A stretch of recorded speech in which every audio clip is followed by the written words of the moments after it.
Lagi nga itong dumadaan sa FYP ko kaya sinubukan kong gawin. Mukhang masarap naman eh. Chicken feet balbakwa.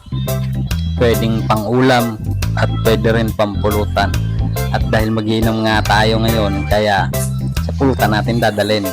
Kita nyo naman, simot, pati buto.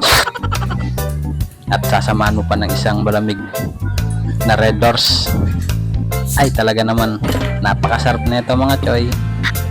Mas mainam na nga yung ganito na gumagawa ka ng pulutan kaysa umiinom ka na chichirya ang pulutan. So ano, tara gawin na natin. 80 pesos na panang manok, nugasan ko na, tinanggal ko na yung vertiolit nya at lagyan lang natin ng harina at chicken powder at lamasin lang natin ito para mag-combine yung mga harina. Pwede naman kayong hindi maglagay ng harina dyan. Kung makapal lang balat nyo ay pwede naman, kundi kayo tinatablan ng kalsik.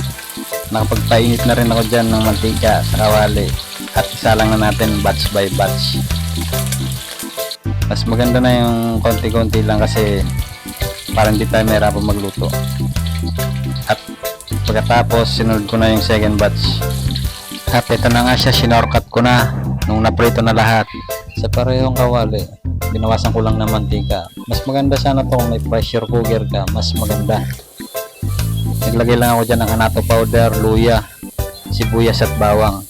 Alam nyo na yan mga choy. At black beans or tause, nugasan ko lang yan ng 2 beses. At sinama ko na rin dyan yung piniritong paa ng manok.